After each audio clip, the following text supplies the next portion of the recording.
نحمدہ صلی اللہ رسول کریم اما بعد فاعوذ باللہ من الشیطان الرجیم بسم اللہ الرحمن الرحیم السلام علیکم ورحمۃ اللہ وبرکاتہ۔ میں حکیم آصف علی راؤ۔ آج کا جو موضوع ہم ترتیب دے رہے ہیں وہ اسپیشل لوگوں کی اویئرنیس کے حوالے سے، وہ ہمارے چینل کا مقصد ہی لوگوں کو اویئرنیس فراہم کرنا ہے۔ اگر ہم اویئرنیس دیتے ہیں تو میں سمجھتا ہوں کہ آنے والے وقت میں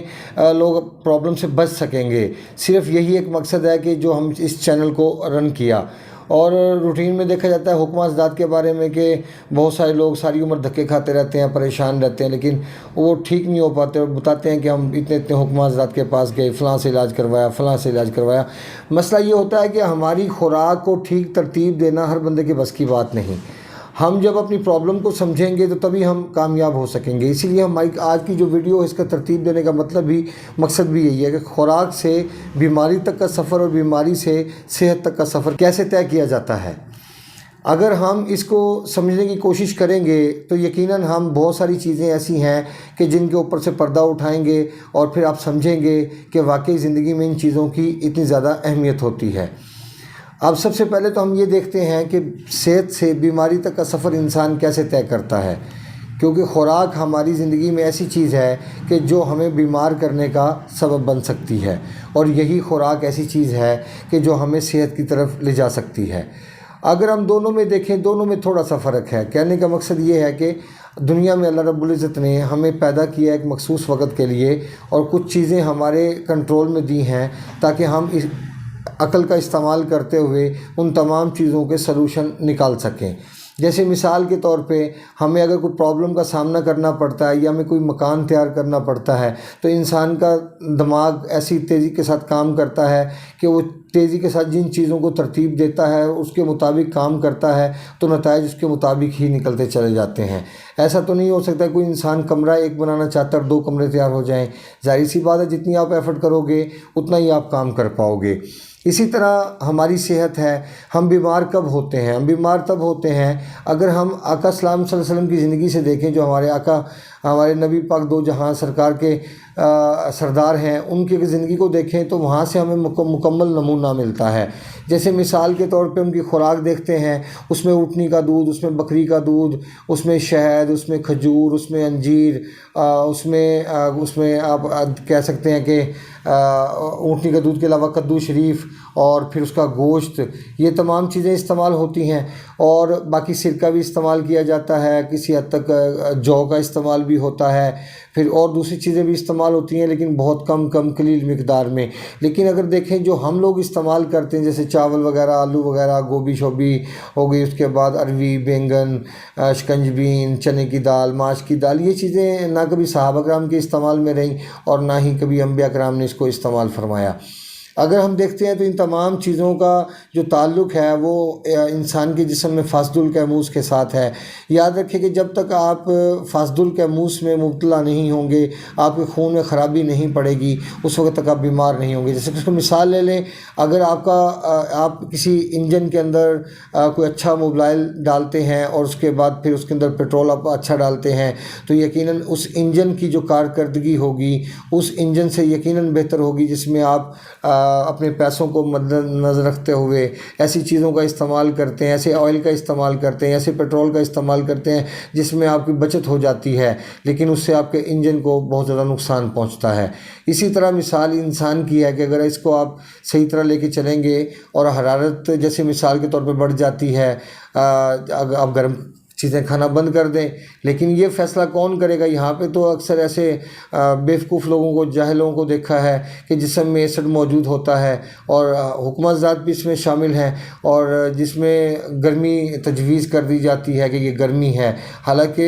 ایسیڈیٹی کا تعلق، خشکی کا، تیزابیت کا تعلق انسان کے مسکولر سسٹم کے ساتھ ہے اور انسان کی گرمی کا تعلق انسان کے ایپیتھیلیل سسٹم کے ساتھ ہے۔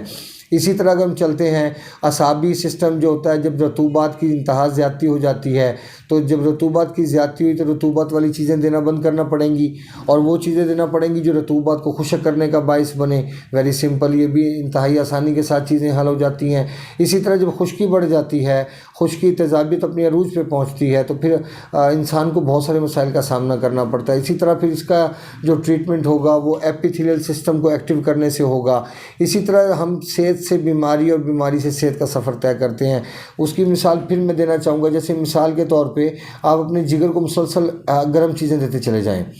جس میں بٹیر، تتر، مرغابی،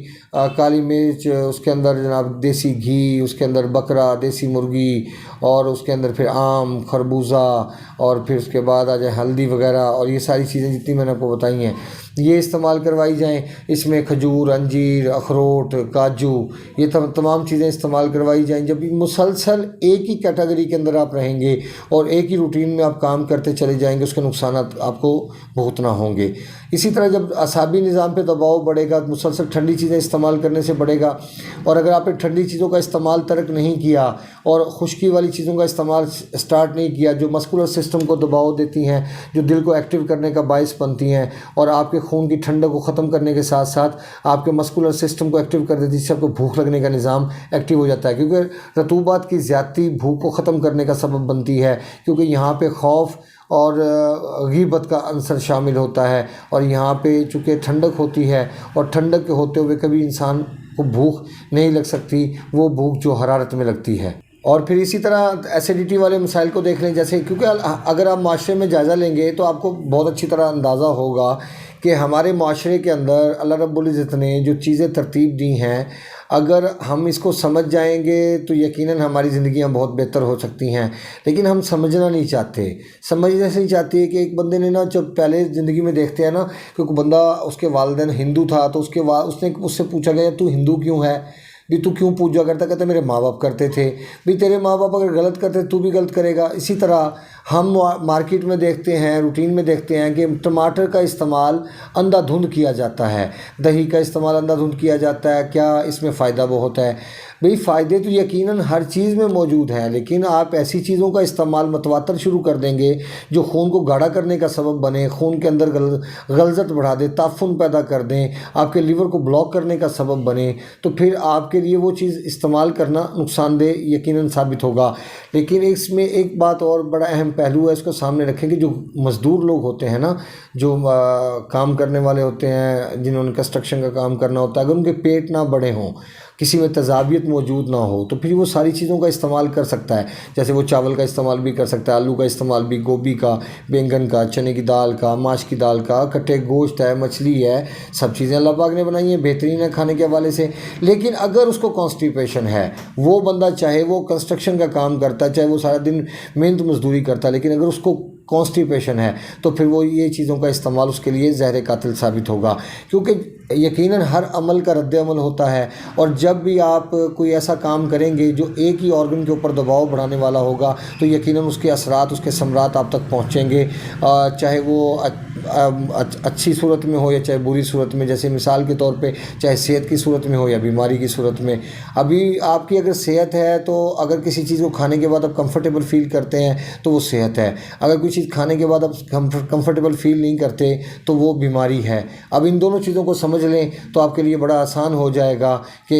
یہ سمجھنا کہ آپ کو کیا کھانا چاہیے اور کیا نہیں کھانا چاہیے۔ ہاں ایک چیز ہے کہ اگر آپ بیماری کی حالت میں ہیں تو ظاہر سی بات ہے پابندیاں لگیں گی، لیکن پابندیاں کچھ عرصے کے لیے لگیں گی، لیکن جیسے ہی آپ ٹھیک ہوں گے تو وہ پابندیاں آپ سے اٹھا لی جائیں گی اور ایک نارمل روٹین کے اندر آپ زندگی گزارنا شروع کر دیں گے۔ اپنے دوست احباب کا خیال رکھیں، ملتے ہیں انشاءاللہ مزید انفارمیٹیو ویڈیو کے ساتھ۔ وما علینا الا البلاغ المبین۔ السلام علیکم ورحمۃ اللہ وبرکاتہ۔